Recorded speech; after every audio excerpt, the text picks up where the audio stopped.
नमस्कार। Money matrix forum पे आप सभी का स्वागत है।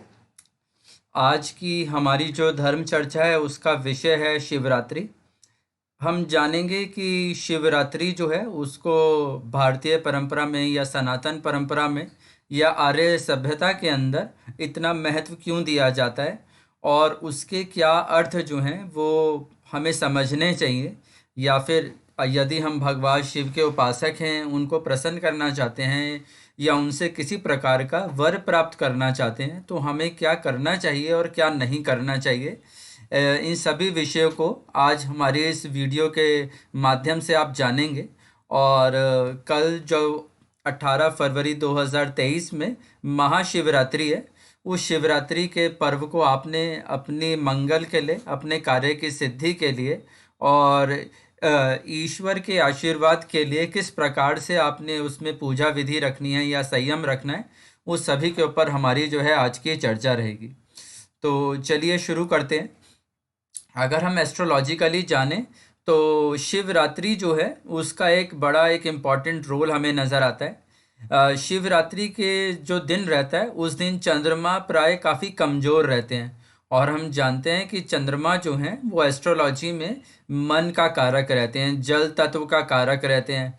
तो जल के अंदर एक बड़ी हलचल का विषय रहते हैं या फिर मन के अंदर भी बड़ी हलचल या दुर्बलता का विषय रहते हैं। तो जिन लोगों की कुंडली में चंद्रमा कमजोर रहते हैं या उन पर शनि की या केतु की छाया रहती है और जिनके मन में काफ़ी उथल पुथल रहती है, ऐसे लोगों के लिए जो है शिवरात्रि के दिन जो है चंद्रमा और ज़्यादा कमज़ोर होने के कारण दुष्परिणाम देते हैं। और हम जानते हैं कि भगवान शिव जो हैं वो चंद्रशेखर हैं, यानी उन्होंने अपने जो चंद्रमा है उन्हें अपने मस्तक पे धारण कर रखा है। तो इसलिए हमारे वैदिक शास्त्रों में जो शिव हैं उनकी उनकी उपासना का उस दिन विधान रखा गया, ताकि आप भगवान शिव की उपासना करें और जो आपकी कुंडली में चंद्रमा की दुर्बलता है उसको आप ठीक करें। तो इसलिए जो है शिवरात्रि को शिव के महत्व से जोड़ा गया। इसी तरीके से यदि हम प्रकृति में जानें तो प्रकृति में भी हम जानते हैं कि जैसे अभी जो है वो बसंत ऋतु का आगमन है और हम देख रहे हैं कि नई कोपलें जो हैं वो वृक्ष पर दिखाई दे रही हैं या नए जीवों का सृजन भी जो है हमें यहाँ पर दिखाई देता है। तो उसके पीछे भी हम जानते हैं कि उत्तरा फाल्गुनी नक्षत्र जो है उसको हम देखें तो उसकी उसकी जो एक रोशनी है या जो उसकी स्ट्राइक है वो हमें चंद्रमा पे गिरती हुई दिखाई देती है। और उसका परिणाम ये रहता है कि जो पौधे हैं उनके अंदर नए रस की उत्पत्ति होती है। हम देखते हैं कि नई कोपलें, नए फूल, नए फल जो हैं उसमें बनने लगते हैं। इसी प्रकार से हम देखते हैं कि जो जीव हैं जो सॉलिड फूड कंज्यूम करते हैं, हार्ड फूड खाते हैं, ऐसे जीवों को भी जो है उसके लिए भी जो ये नक्षत्र का प्रभाव रहता है वो तेजी से उनके अंदर रक्त का, मांस का, मज्जा, मैदे का, उनके शरीर का सृजन करता है। तो हम देखते हैं कि प्रकृति के अंदर नए जीव उत्पन्न होते दिखाई देते हैं, नई चेतना उत्पन्न होती दिखाई देती है, और प्रकृति जो है उसमें एक नया वातावरण बनता है, नए जीवों का, नई वनस्पति का। तो यह सब भी जो है उत्तरा फाल्गुनी नक्षत्र के कारण यहाँ पे नज़र आता है। और हम जानते हैं कि जो शिवरात्रि होती है वहाँ पर जो सूर्य हैं वो धरती के काफ़ी निकट आ जाते हैं। तो ये भी मैंने इसका एक आपको साइंटिफिक रीज़न दिया। इसमें हम ये भी कह सकते हैं क्योंकि यूजुअली हम जानते हैं कि हमारी वैदिक परंपरा में एक ब्रह्म मुहूर्त का विधान रहता है, जिसमें हम जानते हैं कि प्रातः सुबह 3 बजे या 4 बजे को हम ब्रह्म मुहूर्त कहते हैं। तो उस ब्रह्म मुहूर्त के अंदर भी यदि हम ध्यान करते हैं तो हमारी जो आत्मा है उसकी चेतना जागृत होती है, हमारा ध्यान जो है वो पूर्णता को प्राप्त होता है और हमें जो है अपनी आत्मा के माध्यम से ऊपर की तरफ गमन करना, यानी ईश्वर की तरफ, उसकी तरफ जो विधान है उसकी तरफ सृजन करने का मौका मिलता है। तो शिवरात्रि पर जो लोग उपासना करना चाहते हैं वो सुबह जो है वो शिव का पूजन या फिर जो ब्रह्म मुहूर्त का ध्यान है उसका लाभ भी उठा सकते हैं। यदि इस बार के हम पंचांग को देखें तो वहाँ हमें नज़र आता है कि शिव की जो पूजा का विधान है वो रात्रि में जो है 11 बज के जो 52 मिनट है वहाँ से शुरू हो जाता है। अगर हम इसका वैसे पहला पहर देखें तो वो शाम को 6:41 से रहता है रात को 9:47 तक, जिसमें हम भगवान शिव को दूध अर्पण करते हैं या जल अर्पण करते हैं। उसी प्रकार से दूसरा पहर 9:47 से जो है 12 के जो है वो 53 तक आ जाता है, जिसमें हम भगवान को दही या जल अर्पण करते हैं। इस प्रकार तीसरा पहर जो है वो रात्रि 12:53 से और प्रातः 3:58 तक आ जाता है, जिसमें हम भगवान को घी अर्पण करते हैं।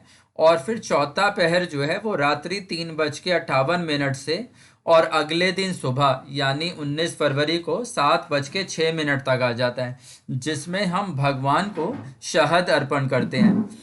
तो देखिए, पहले हम इसमें ये जान लेते हैं कि हमें भगवान को क्या अर्पण नहीं करना चाहिए। तो जैसे सबसे पहले हम जानते हैं कि जब भी हमारे यहाँ कोई पूजा का विधान होता है तो उसके अंदर हम देखते हैं कि शंख ध्वनि जो है वो करी जाती है। लेकिन आप जानते हैं कि शंख जो है वो उसका सृजन जो है वो शंखचूर्ण नामक दैत्य से हुआ, और जो भगवान विष्णु का उपासक है। तो इसलिए शंख का प्रयोग जो है वो हम शिवरात्रि में या शिव की उपासना में नहीं करते।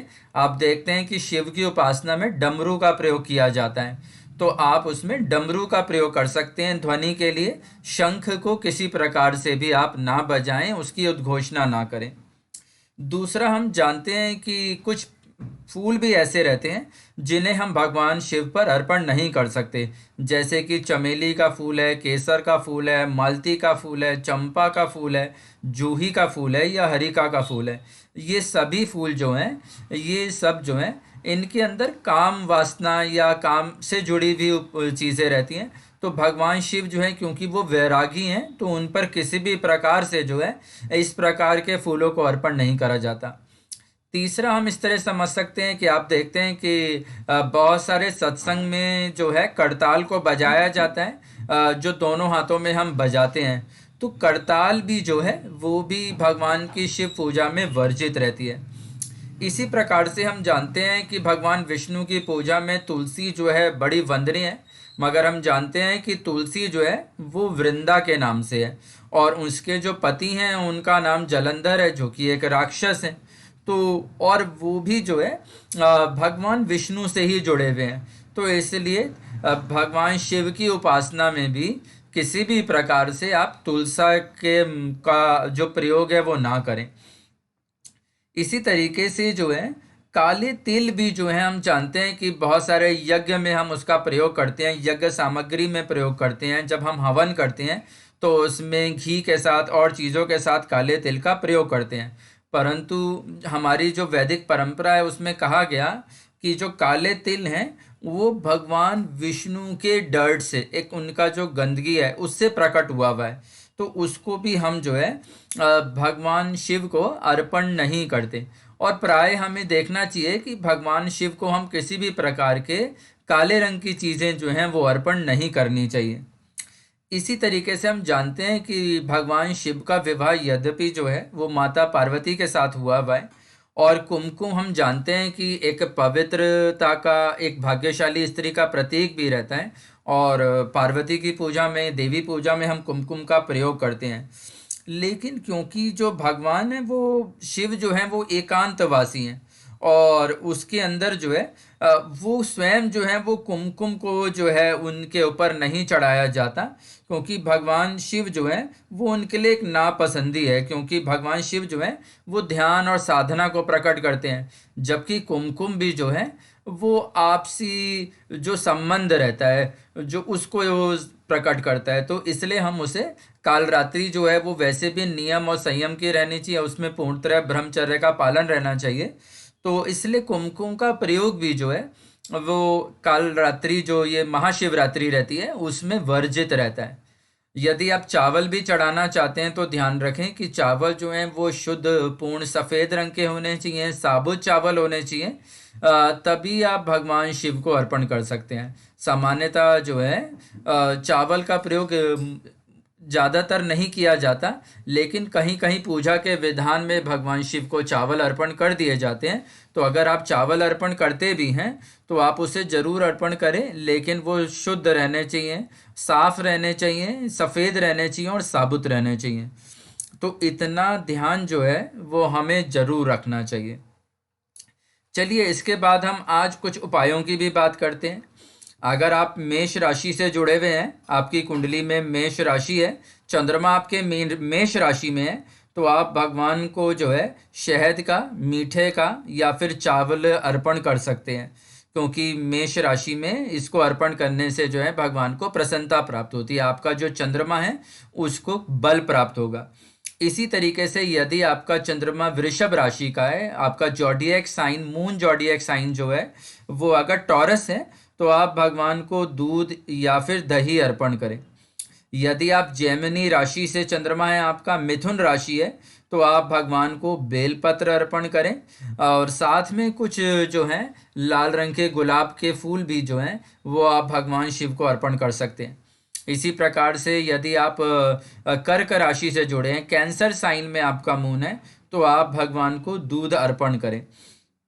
यदि आप सिंह राशि से जुड़े हुए हैं, आपका चंद्रमा जो है वो लियो साइन में है, तो आप भगवान को शहद अर्पण करें और गुड़ अर्पण करें।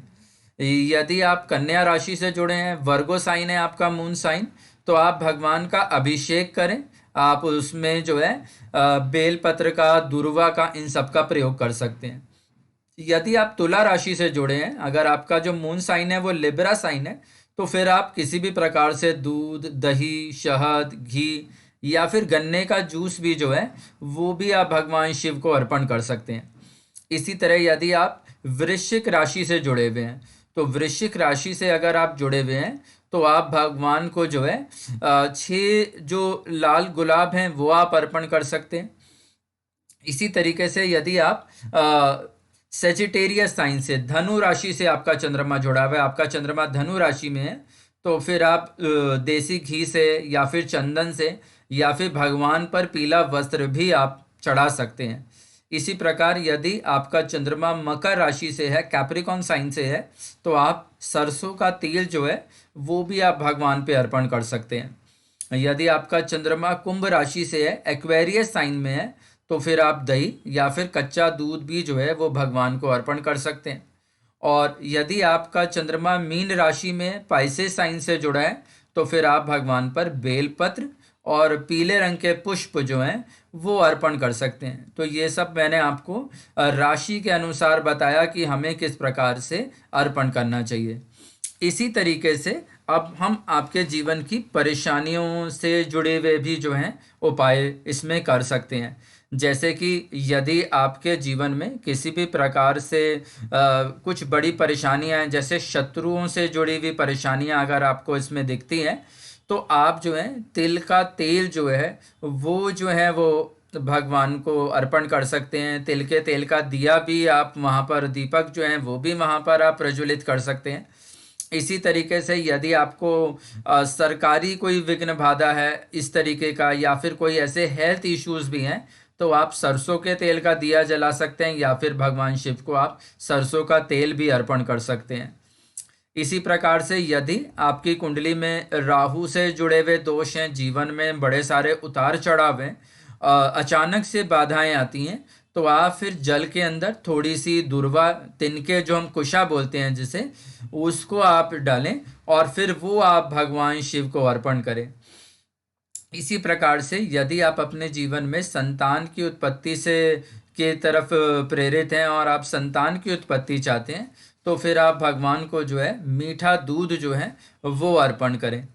इसी तरीके से यदि आपको लगता है कि आपके जीवन में प्रॉपर्टी से रिलेटेड कुछ इश्यूज हैं, या फिर आपकी कार या व्हीकल से रिलेटेड इश्यूज हैं, उनमें कुछ परेशानी आ जाती है, या आप नए व्हीकल्स या नई प्रॉपर्टीज़ को जब भी डेवलप करने की कोशिश करते हैं तो अड़चने आती हैं, तो आप भगवान शिव को दही अर्पण करें। इसी तरीके से यदि आपको लगता है कि आपका पैसा जो है वो बार बार कहीं फंस जाता है, आप किसी डेट में आ जाते हैं, या तो लेते समय परेशानी में आ जाते हैं, या फिर आप देते समय भी यदि परेशानी में आ जाते हैं, तो वहाँ भी आप भगवान पर जो है शहद जो है वो अर्पण करें, उससे भी आपको काफ़ी इसके अंदर लाभ होगा। इसी प्रकार से यदि आप अपने जीवन के अंदर वृद्ध अवस्था में हैं और आपको कुछ शारीरिक कष्ट रहता है और आप की जो चेतना है वो अब मुक्ति के मार्ग की तरफ जाती है या आप ईश्वर की तरफ ध्यान लगाना चाहते हैं, तो फिर आप गंगा जल और दूध को मिलाकर जो है वो भगवान शिव को अर्पण करें। इसी प्रकार से यदि आपके घर में कोई हमें रोगी दिखाई देता है या फिर आपको किसी वृद्ध की आयु के प्रति चिंता रहती है, तो उस आरोग्यता के लिए भी जो है आप मृत्युंजय मंत्र का उस दिन जाप कर सकते हैं। साथ में आप भगवान शिव को इत्र या गुलाब जल भी अर्पण कर सकते हैं। और इसी प्रकार से यदि आपको मैरिज से, आपसी संबंध से जुड़ी हुई समस्याएं दिखाई देती हैं, आपस में कुछ मिसअंडरस्टैंडिंग्स आपको दिखाई देती हैं या फिर आपकी मैरिज के अंदर कुछ समस्याएं आती हैं, तो आप शिव शक्ति की उपासना करें। उसमें आप दुर्गा सप्तशती का पाठ करें, साथ में आप भगवान शिव का अभिषेक करें। हम जानते हैं कि मंदिर में जब हम जाते हैं और भगवान शिव के लिंग पर जल या चीज़ें अर्पण करते हैं, तो शिव परिवार में हमें वहाँ माता पार्वती भी दिखाई देती हैं। तो आप सफ़ेद सूत जो है उसको आप पहले हल्दी से पीला कर लें और शिव पार्वती का गठबंधन करें, उन्हें पीले फूलों की माला अर्पण करें और फिर आप जो है भगवान शिव से प्रार्थना करें, तो वह भी आपके बीच की जो मैरिटल अंडरस्टैंडिंग है उसको इम्प्रूव करता है। या फिर मैरिज से रिलेटेड यदि कोई परेशानी आती है तो वो भी आपके लिए काफ़ी कुछ यहाँ पे लाभदायक है। अब इसके अतिरिक्त भी जो है मैं आपको दो और एक उपाय बताता हूँ जिन्हें आप करते समय जो है जिनसे आपको फ़ायदा होता है। तो ये उपाय में एक उपाय आप इस तरह कर सकते हैं कि यदि आपको लगता है कि फाइनेंशियल प्रॉब्लम्स जो हैं वो आप ज़्यादा फेस करते हैं, तो आप जो हैं कुछ जो हैं बे लीव्स जो रहती हैं, ठीक है, हम खाने के अंदर जो है सामान्यतः उन्हें यूज़ करते ही हैं। आप देखते हैं कि जो बे लीव्स हैं वो हमारे घरों में जो हैं वो बहुत आराम से मिल जाती हैं। तो आप जो हैं तेज पत्ता जिसे हम बोलते हैं, आप 4-5 तेज पत्ता लें और उन्हें गर्म पानी के अंदर जो है वो भिगो दें और उसके बाद उन्हें 3 दिन तक ऐसे ही रखें। तो इसको आप शिवरात्रि से कर सकते हैं और फिर शिवरात्रि से 3 दिन तक उसे भिगोए रखें और चौथे दिन उन पत्तों को अपने पानी में, नहाने के पानी में आप उसे डाल दें और उसके बाद आप उस पानी में अपना और पानी मिला लें और फिर आप उससे नहाएं। और बाद में इन पत्तों को कहीं भी मिट्टी में, किसी गमले में, कहीं भी आप या जल में प्रवाहित कर दें। तो आपके जीवन में जो पैसे से जुड़ी हुई जो परेशानियां हैं, जो अप एंड डाउन्स हैं, उनके अंदर आपको काफ़ी कुछ जो है वो आराम आता हुआ नज़र आएगा। यदि आपके जीवन में कुछ ज़्यादा बड़ी शत्रु बाधाएं हैं या फिर ज़्यादा बड़े आपको विघ्न दिखाई देते हैं या फिर आपको ऐसा लगता है कि कोर्ट कचहरी या फिर किसी तरीके की बड़ी समस्याएं में अगर आप फंस गए हैं और आपको कोई रास्ता नहीं दिखाई दे रहा, तो आप एक और उपाय भी कर सकते हैं। तो ये उपाय वैसे सामान्यतः जो है तभी करना चाहिए जब जीवन में बड़े भारी संकट से गुजर रहे हों। ऐसी स्थिति के अंदर आप जो हैं वो 27 जो हैं वो काली मिर्ची लें और उन काली मिर्ची को एक छोटे सफ़ेद नए साफ कपड़े के अंदर बांध लें और इस तरह बांध लें कि 27 काली मिर्ची देखें बहुत छोटी होती हैं, तो उसको इस तरह गांठ बांध के एक छोटी पोटली बना लें कि वो आपको दिए के समान दिखाई दे।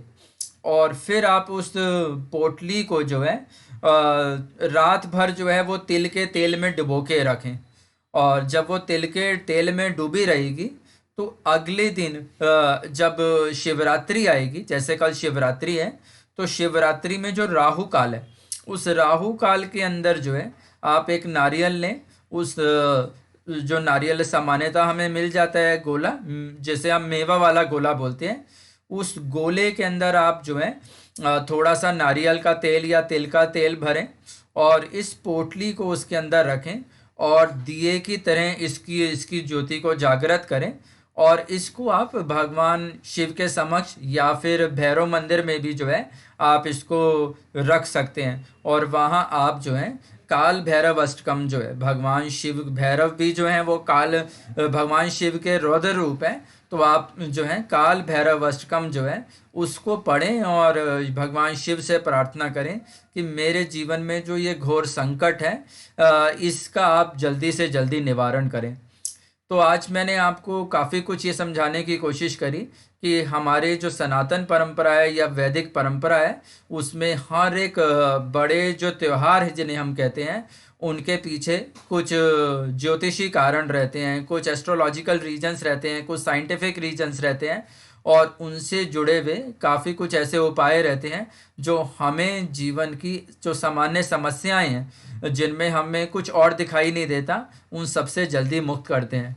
तो मुझे उम्मीद है कि इस शिवरात्रि पर आपकी चेतना जरूर जागृत हो कि आप भगवान शिव को प्रसन्न कर पाएंगे और उनसे अपने लिए संयम और साधना इन सब चीज़ों की प्राप्ति कर पाएंगे और आपका जो गोल है वो जीवन में आगे बढ़ने का वो बढ़ता रहेगा। तो सभी को मेरी तरफ से महाशिवरात्रि की हार्दिक शुभकामनाएं।